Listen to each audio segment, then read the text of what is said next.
Pet Life Radio. This is Pet Life Radio. Let's talk pets.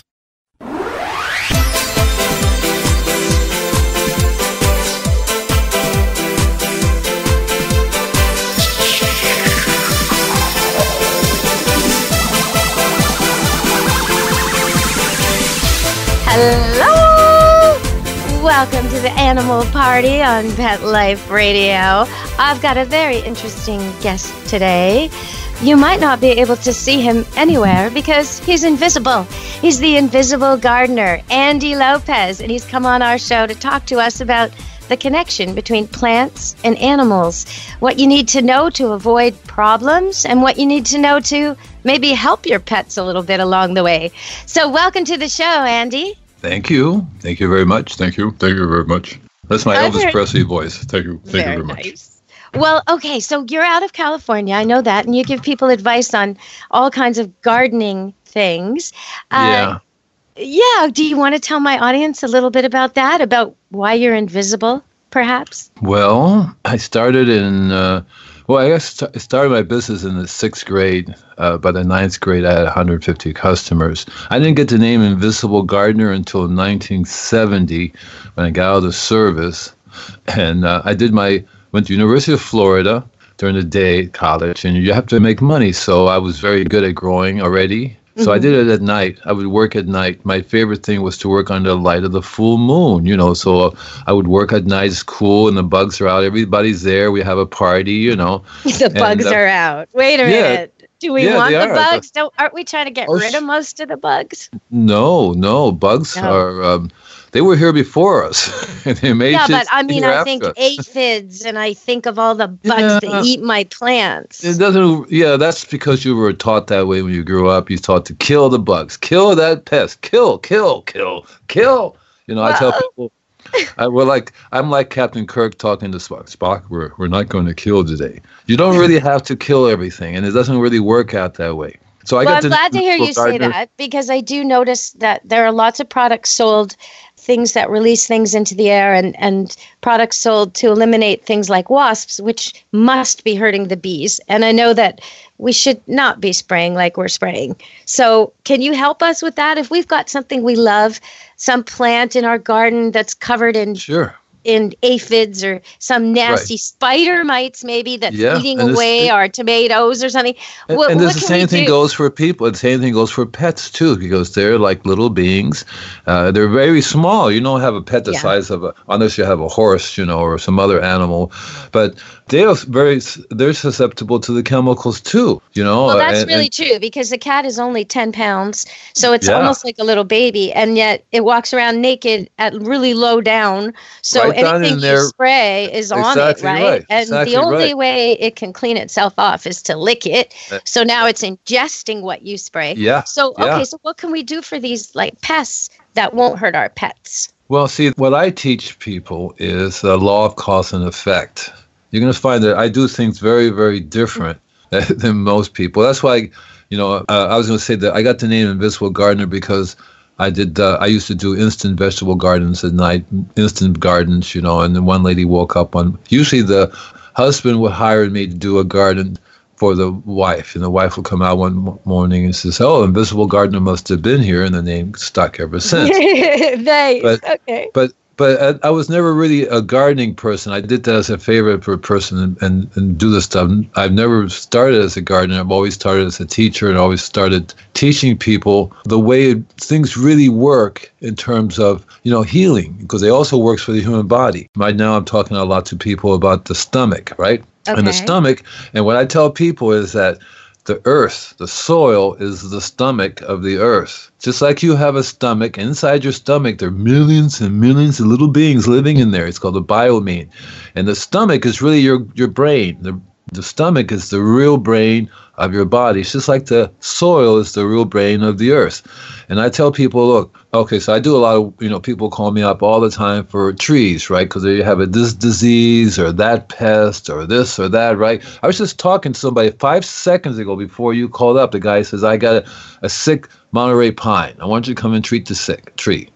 I go, well, I can't do that. He says, why not? Well, you want me to treat your finger, but I want to work on the body. I ain't not going to ignore the body and try to fix the finger. It ain't going to work.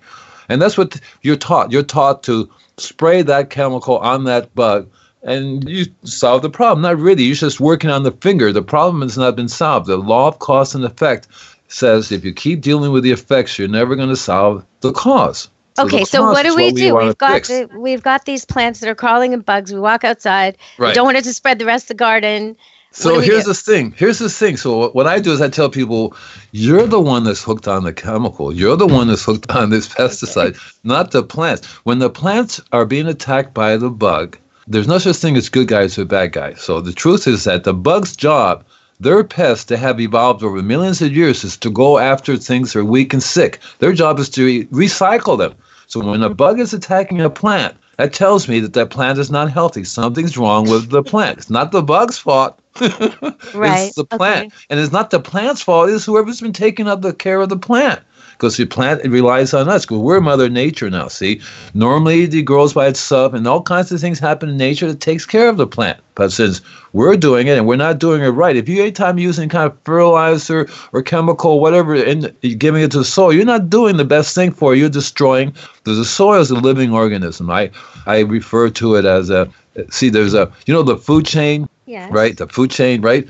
So we think we're at the top of the food chain, right? Well, guess who's at the very beginning of the food chain and at the very end of the food chain? Make a guess. The insects? Oh, the soil. The living organism in the soil is there. It's the first gardener. It's basically it wants to have the best food it can get. So it's growing us, basically. It's really growing us. When we die, guess who eats us? It eats us. That's right? Okay. It takes I don't us like back that again, image, right? but I understand. Yes, okay. Right. So when you look at when a plant is being attacked by a bug, it tells me that bug, it considers that plant food. And at any time the bug considers the plant food, it's no longer really food for us. That means there's something wrong. Like the wolf. Wolf always goes after the sick sheep, right? It all goes after the weakest. But that's true with some things like rot or decay. But when you talk about something like a bug that's particularly like a cucumber beetle, it loves cucumbers. And you planted your radishes all around your cucumbers. You did what the book said, right? Like that's what I do, because supposedly the cucumber beetle hates radishes. Okay, so I got my radishes all around my cucumber.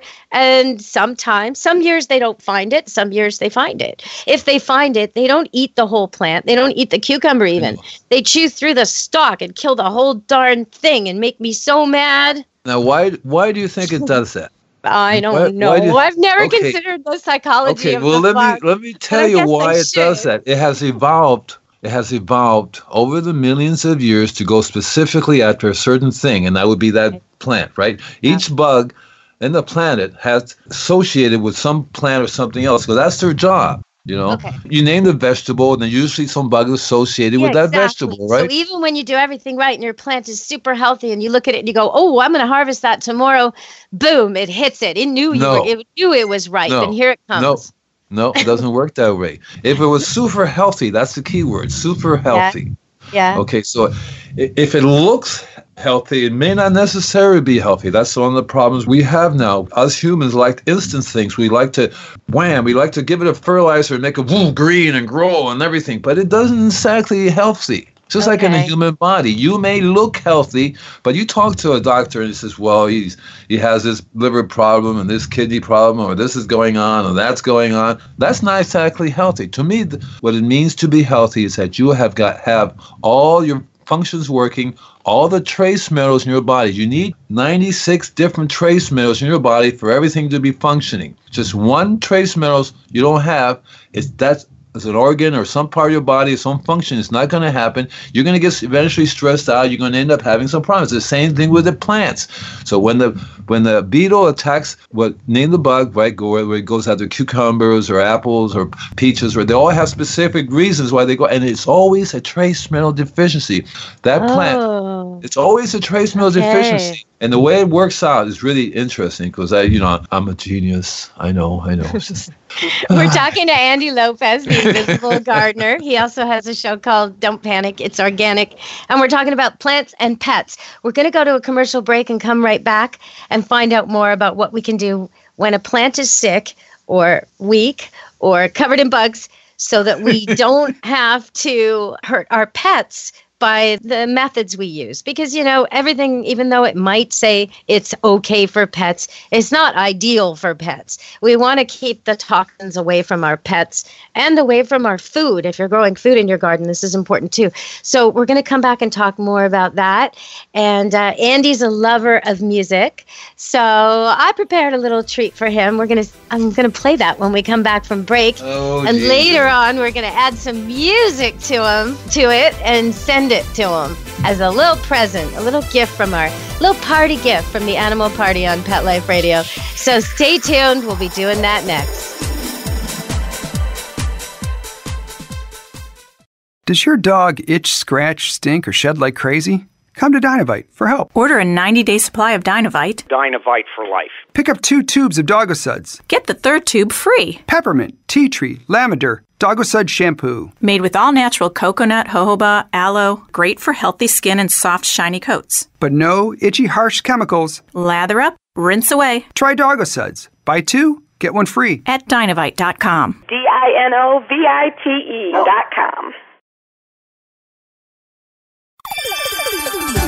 Let's Talk Pets on PetLifeRadio.com.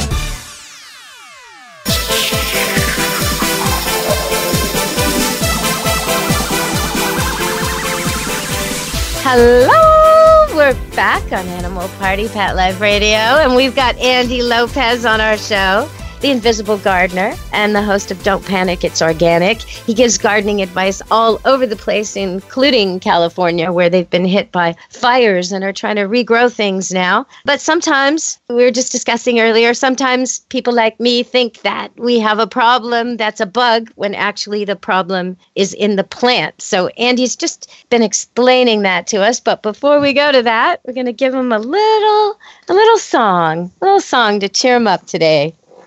Inch by inch, row by row, Andy Lopez makes your garden grow. All it takes is organic know-how to make some fertile ground. Inch by inch, box by box, Andy Lopez makes your garden rock. With Invisible Gardener Radio Talk.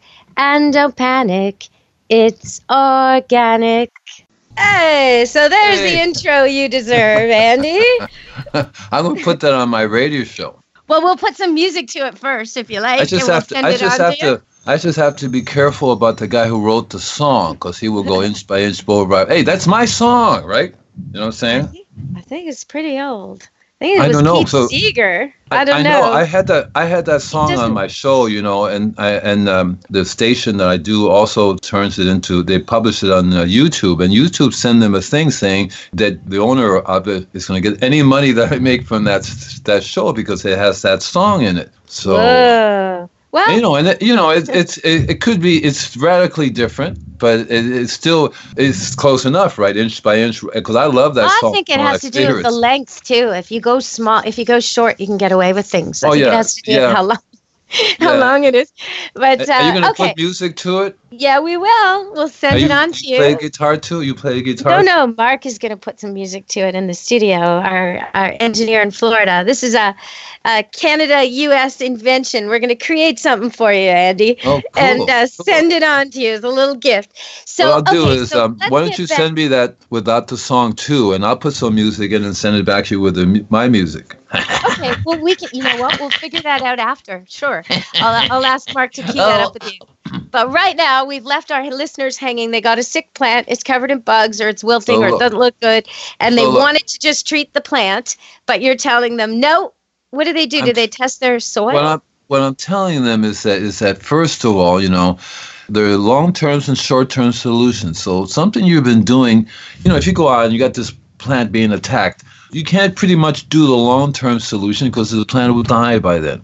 So I'm trying to teach people, look, so this is a result of what you've been doing for a long time. Usually I find 95% of the time people are overwatering. I tell people, microbes are not very good swimmers. Oh, and it's true. Okay, so when there's chemicals in the soil, in the water too. So that chlorine, bromide, whatever it is, it's in there. Fluoride. What did they add in it I know they add all kinds of stuff. I have no idea what they put in the water, but I know they put something in the water to kill the bacteria. And guess what? The soil is made out of bacteria. So if you're putting that, so you're constantly, because the soil is constantly being attacked from one thing or another. So 95% of the problem is that, because usually what happens, overwatering disrupts, kills the bacteria in the soil. That means they're not there. What the bacteria in the soil do, their whole job that they have been, we have evolved from them. We were, if you look at it, the tree of life where we come from, it all goes back to the soil microbial life. And it took us millions of years. And one day we say, hey, I'm going to separate myself from the soil. I'm going to put all of my microbes in my stomach. So my stomach's going to have a moving soil. I'm going to be a moving soil. I'm going to get up and move, right? Right? Trees don't do that. Most things are still, hooked into the soil. But we and other animals, other creatures decided we're going to go be separate. But we still have the same functions. We have our stomach, our skin is basically a bag, in Star Trek they call it bag of, the human beings, they call them bags of water because we're mainly bag water. Of mostly water. Yes, I'm very much Trekkie, I know. Yeah, bag of mostly water, right, exactly. But that's basically, we evolved. We decided to become a bag of water and move around, but we brought the bacteria with us, which evolved in microbes. We have our own microbes in our stomach, which is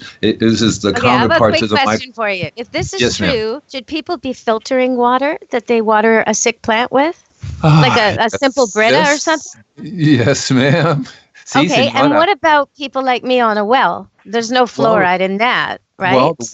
Right? The well water could be interesting in a lot of ways because I lived on a place that had well water. I tested it was like heavy. So they basically had a lot of minerals. I said, well, that's cool. Yeah, very heavy. It's heavy with iron and all kinds of minerals. You can smell it. You can smell and that's actually good for the soil because that's the types of minerals that the plants would use and stuff like that. It may not be, you have to filter it just for your use and stuff like that because you don't want, but in terms of watering your plants and stuff, they would love that any day of the week as opposed to getting sterilized water with nothing in it. Interesting. Right? Okay. So that's one thing you can do. If your plant is sick, start filtering the water you give that particular plant. Give it some little advantage, right? If your plant is sick, you have to say, okay, first of all, I have to stop doing what's causing the plant to get sick. So what am I doing that's causing the plant to get sick? So if it's in the ground or contain a different condition. So assuming it's in the ground, that usually means lots of different things. That's why people want instant results, but you have to understand what the heck you're doing, like cooking, you got to either know what you're doing or you're going to be burning everything up all the time. So in order to figure, you have to say, okay, well, usually what happens, my experience has been that if your conscious goes that chemical way, well, I'm going to go to the store and buy this chemical fertilizer. And they don't put chemical fertilizer in, if you're thinking that conscious, you should, I'm going to go to the store and buy something good for my garden. So I'm going to get this fertilizer, I'm going to get that pesticide, and a fungicide, and a little bit of weed killer. Never the word chemical or bad or anything doesn't show up in your conscience. This is what you've been taught to do. So that's your problem right there in terms of tell me what, are you organic in growing your plants? Personally, yeah. And I use all kinds of crazy things like my banana peels and my coffee grounds and I'm busy in there. There's no garbage around here. I got chickens. I'm on a farm. So I'm a little bit unusual. The plants you're talking about, are they your eggshells, everything gets everything. In my case, it really is a targeted attack once in a while. Like spider mites will invade my tomatoes or a cucumber beetle will attack my cucumber. And usually I can do a lot with water usually. Okay, so let me ask you this. Okay, so on your farm, what are you doing for minerals? Well, probably not enough, right? Yeah, 5 seconds. Nothing. There you go. I'm doing nothing except, I guess, in the compost and the manure. I give everything manure and compost, so I don't know if that's minerals. I have some minerals. See, right off the bat, I have chickens, so the manure rests for a year, and then I use it. You have other animals? Yeah, goats. And what else? You guys, goats, lots chickens? Of dogs and cats. And actually, we have to go to another break. But when we come back from the break, I wanted to ask you about the cat litter problem. Because some people want to compost it. And I wanted to know, I don't compost mine. I wanted to know if there is a way. Okay, so we're going to go to break, and we'll be back with the invisible gardener, Andy Lopez, telling us how to keep our gardens healthy and our pets away from garden pesticides. Stay tuned. Hey there, pet parents. Michelle Fern here.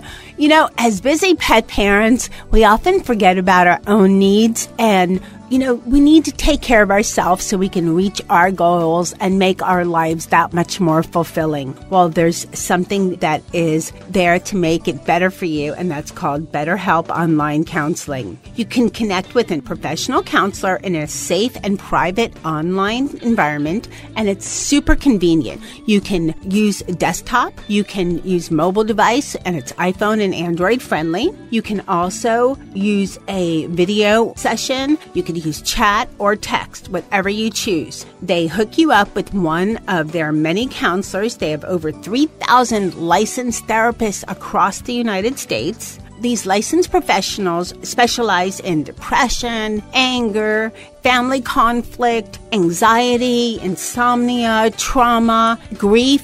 They cover everything. Now, Pet Life Radio has a special discount for you. You'll save 10% off your first month with the discount code PETLIFE. Go ahead and connect with BetterHelp.com and start making your life even that much better. Let's talk pets. Let's talk pets On Pet Life Radio. Pet Life Radio. PetLifeRadio.com.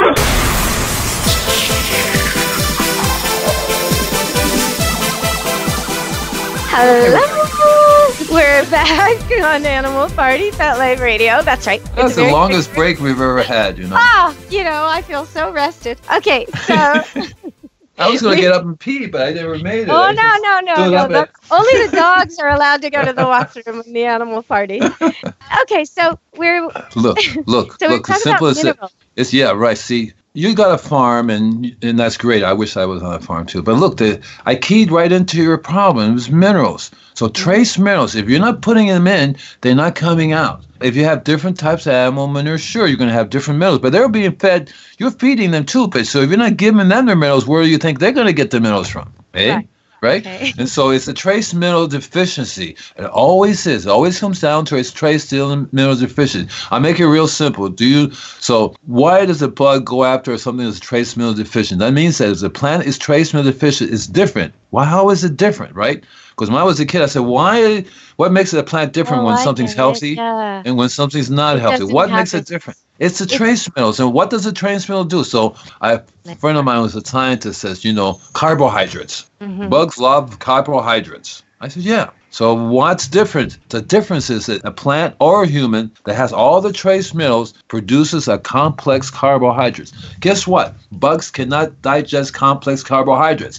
So if I was a bug and I'm looking at the plant going, complex carbohydrates. Nope, next. Oh, simple carbohydrate. I'll take that one. Every time. So, and then over the millions of years, specific bugs keyed into specific plants. They figured this is a good way for me to evolve and me to get my food. I'll key into that. See? Okay, so is there, do I have to test my soil to know what it's lacking, or can I just buy something or make something or compost something? When I was young, I I still do soil testing because a lot of people don't believe me. I said, fine, here's a lab report right there.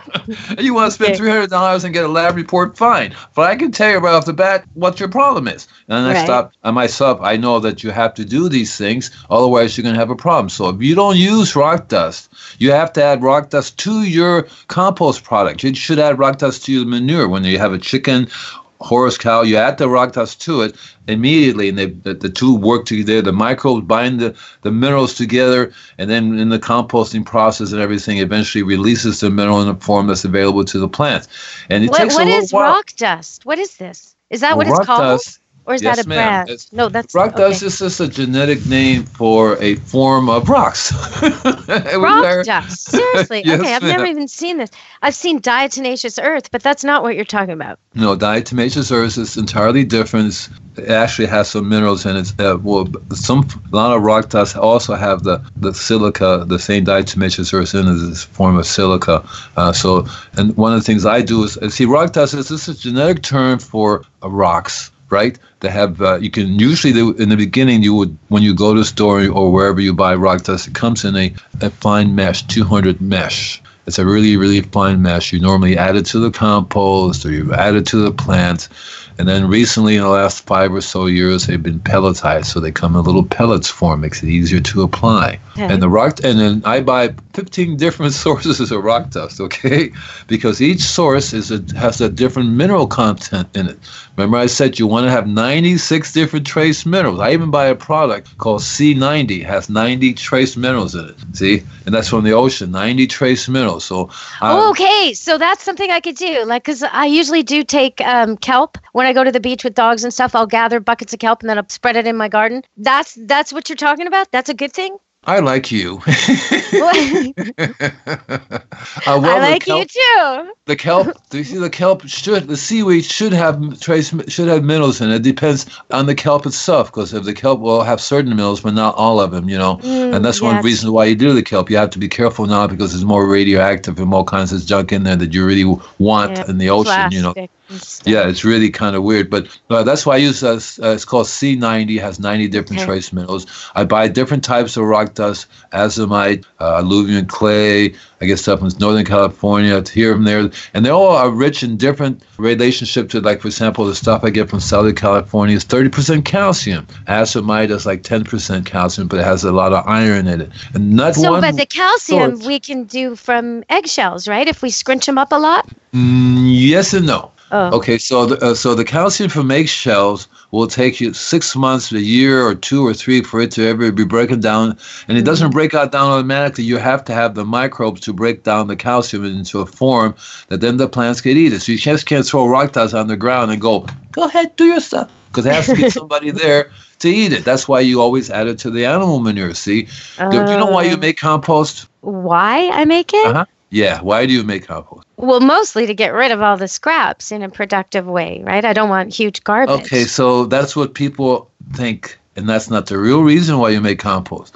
If you knew the real reason why you make compost, you wouldn't have any of these problems whatsoever. You wouldn't have a single... People will come to you and go, what are you doing here? They do that in a lot of my customers' places. They go, oh my God, what is this place? It's like, I can't... Wow, everything's alive. Ants come and wave at you. Hi, how you doing? I was once on a show with a garden expert and a pet expert, and we got a call from caller who wanted to know. She said, it's a terrible day. I have these peonies and they're beautiful and they're just about to bud and there's ants all over them. How can I kill the ants? And the garden guy was like, don't kill the ants. Don't kill the ants. Yeah. So, I mean, I get it. Some bugs, those peonies wouldn't open if she didn't have those ants. So some bugs you need, and you don't want to kill all the bugs, and it's tricky to know which ones. So it's a lot better to just boost the plant, right? You don't have to kill any of them. But I do find water helps me. Like if something is infested, I will use water or pick off the leaves that are the worst. Water's fine. Look, when you kill something, you do it as a form of self-defense. When I was young, and then even to this day, I accidentally killed something. I say, I'm sorry, I didn't mean to kill you. Like with the ants or certain pests, you just have to say, I apologize. I have to do it now because you guys are just going really nuts. Stop it. Hot water works really, really well. By the way, really, I'm trying to talk really funny now. You're welcome. Oh, I see if we're not live, because if we were live, I would tell people you can call now. I'm happy to talk to them about, people have pets and they have problems like humans do, and it'd be really good for them to get the help. Well, let's go through that, because I sort of mentioned Diatomaceous earth, but I don't want to take that away from you. I want to ask you, I've done shows before where I tell people what they can use from their cupboard or their garden to help their pets. What do you suggest for people? Most people out there are having troubles with worms and fleas, maybe ticks as well. That would be probably the top 3 right now, spring, summer. Well, I would start by taking a bath more often. If they took baths more often, maybe they wouldn't have that problem. What do you think? The pets, you mean? Oh, no, I was talking about the people. I'm sorry. I thought you pets need a bath, but if you bathe your pet too much, they lose the oil in their coat that they need so much. So you don't want to overbathe, especially with the way shampoos can really dry them out. And with pets, just like with humans, it's very difficult to immediately become really super healthy. Each animal, like each person, has an deficiency, something wrong in them that maybe they don't absorb certain nutrients right, or they're really stressed out for whatever reason. They don't get that mineral, or maybe they're not eating their minerals. So a lot of times pets don't get fed a good mineral-rich diet like they should give the humans. The dog food and cat food is not very good unless you know what you're buying. And even then you still have to give them, but that you can feed your animal diatomaceous earth, right? Okay, so I do know that, but at the same time, I know that when I spread it on my chickens, I'm supposed to wear a mask because I'm not supposed to breathe it in. It's supposed to be so sharp that it would hurt my airways. So I've been reluctant to put it in their food because I don't know, there's something... It won't. You can eat it yourself. Look, there's food-grade diatomaceous earth, and there's garden-grade diatomaceous earth, and pool-grade diatomaceous earth. Oh, okay. Which one are you using? I don't know. It's for farm use, so it's probably the worst garden of the grade. 3. Yeah, garden probably. grade. The farm uses I sprinkle it on grade. my chickens, and they love it. They'll rub into it. I mean, they enjoy it, but it gets rid of all their whatever would be fighting them. Right. All the bugs that go to chickens. What I would do is set up a pan and put it in the pan. Let them use it they can go there and roll in it and stuff like that. So Yeah, okay. Yeah, okay. They have a little pan that you have to change it because if it gets wet, it gets soaked up. But the food grade, you actually eat it. And if you've ever been to, I went to a diatomaceous earth farming mining, and there are different grades. There are actually 2 different grades. You can see the food grade and the garden grade. It's entirely different grades. The pool grade is actually chemically treated, and that'll cause you health problems. If you breathe that in, that will cause you a problem. You're not supposed to ingest it. The garden grade, you can actually ingest it, but it's not really meant to it. The other one's more finer and easier, and neither of them will cut you up when you're taking it because it looks like fine blades, but it doesn't bother you. It won't hurt you at all. They feed it to the horses. You feed it to dogs. Okay, so you feed it to your dog, and that will kill the worms? Is that what you're saying? Yes, ma'am. So you give them the food grade, and you have to slowly introduce them to it. Like same thing with the dogs, or a cat. So if you give them just a little bit, they go, no, I know you have it in there. I'm not going to eat it. So you want to give them a little bit at first, and then they get used to it. Give them more. You will have to maybe a tablespoon or a teaspoon. It depends on the size of the cat, the dog. Usually a tablespoon is enough. But you give it in with their food. It gets it into their system. It deworms them in their bodies, deworms them, but it also, when they're like horses and stuff like that, you'll find that no flies. It gets rid of the flies because it kills the fly eggs. What about so I do sprinkle it on the chickens, but I also sprinkle it on dogs. Is that a use you're familiar with? Right. So the diets. So when you can put it on, starting from the back of their neck, make sure you don't get them in their eyes, and you can just take a little bit and just dust them on them. Give them a nice dusting. I wouldn't do it so much with cats because they can reach all over their little bodies. But you can't do it with cats if you do it right. Instead of dusting them, you basically get the cat brush, a little fine, a flea brush, a flea comb, right? Mm-hmm. You get a flea comb, you put a little bit of diatomaceous earth into the comb, and then you comb with it. Okay. That'll kill them too. But with the cats and stuff like that, you should sprinkle it around the area. I would use the food grade for that purpose. So if they ingested it, it'd be perfectly fine with them. I think your idea for the chickens with putting out something for them to roll in, I think that would work for my cats. If I put out a bowl of sand, they will roll in it and then poop in it. If I put out a bowl of diatomaceous earth, I think they'll roll in it and not poop in it. Yeah, I don't want them to roll in it because they'll make it in their eyes, right? That's true. That's true. Right? Okay. Right, so the chickens, they don't really will roll in it. They'll sit in it and, do this thing, They spread their wings. Yeah. So they look like they're having a grand old time when they do their dirt You can give it to them to eat too. You can give them to then put it in their food. Okay. They'll eat it too,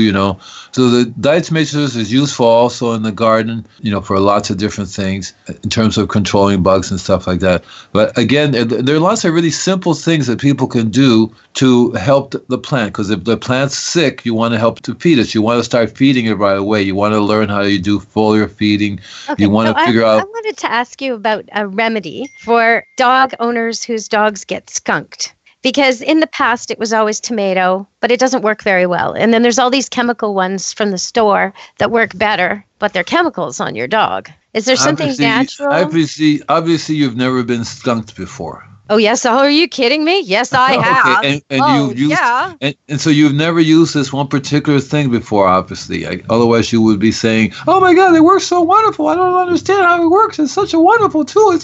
But you're not saying that, right? It starts with an M, ends with a K. I don't know. Milk. Milk? Oh, brilliant. Oh, Milk? That's fantastic. Oh, the dogs would way prefer a milk bath to a tomato bath or a milk to bath a chemical bath. will Milk. first of all, milk is what? Alkaline. Yeah. Oh, I've heard of it being used on mold and fungus on plants. Actually. Oh, yeah, exactly right. I get some uses for it. Lactic acid burns it or something. I'm not sure. Well, the alkaline, then there are lots of other things involved in the milk has its own bacteria. The bacteria will tend to clean it up too as well really easily. And you don't need to do it in straight milk. 1 gallon of milk and 10 gallons of water would be just as effective. Oh, my gosh. That is so great. The rest of it's just a waste. And there's the same thing with plants. So if you have a fungus among us, right, you spray. It's usually, when you have a fungus, it usually means calcium deficiency right off the bat. And then calcium deficiency usually means magnesium deficiency. Magnesium deficiency usually means there's missing a variety of other trace minerals. There's always a chain reaction. It always comes down to these little exotic trace minerals. So you got to give your animals a trace mineral source, whether it be vitamins, minerals, whatever the pills, whatever source you can get for them. Otherwise, they're going to have problems. When you said you've never been skunked, I can't believe you would say that. every dog walker, every dog trainer in the world has been skunked. My childhood dog got skunked, I think, 7 times in one winter. And you'd think that they would learn, but no, they just learned that they really like hunting skunks. They just really have a thing to settle, a score to settle, and they become experts at tracking and hunting skunks. I once had a mating pair in my front yard. Skunks. Yeah, I know skunk, but milk will help me so much. That is just great. Here's the thing, too. So I used to have a dog in my youth, too, dogs all the time. And I was really bad. You think I'm bad now, but I used to use garlic a lot. And I still use garlic now. And it turns out that skunks hate garlic. Most wild animals who have very sensitive nose will smell the garlic miles away and not go anywhere near it. Okay? So I used to take a clove of garlic, cut it in half, put one in his shoe, and walk around with it. And I smell like garlic. And and no skunk in their right mind will even come near me. And you're still married. Well done. I don't know how you managed. Well, I stopped. When I got married, she says, "Hey, okay. You want to come anywhere near me, you're going to have to stop smelling like garlic because that's ridiculous, right?" And there are no vampires in California, so would you knock it off? No, they're in Malibu. They all moved to Malibu. Did they? Nice mansions, yeah. But the garlic works really, really, really well if you know you're going to be in an environment where there are lots of skunks, and you don't even have to do that to it. You can always just spray. Sometimes I tell people, okay, so you don't want to smell like garlic all day, fine. You can buy crushed garlic, make a little bit of a garlic spray. All you need is a little bit of garlic and water. Take a little spray unit with it. When you mist it, sprays the garlic. If you spray your clothing with it, you'll smell like garlic. They'll scent you, I would say, miles away. They definitely will. That's what when I lived up Deer Creek, I used to have mountain lions used to come around all the time.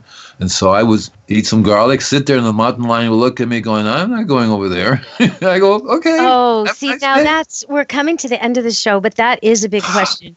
I often get people who hate. Yes, I often get people who hate having visitor cats into their garden. And then I go, sometimes they're dog owners and I'm there for a dog lesson and they're complaining about the neighbor's cats pooping in their garden. And I look at the garden and it looks like a cat mecca. It is herbs and lavender. They may even have accidentally planted cat grass or catnip, and they've got all smooth surfaces and it's all south facing. It's like, well, of course you're going to get cats here. They sell things at the nurseries that are supposed to scare away dogs and scare away cats.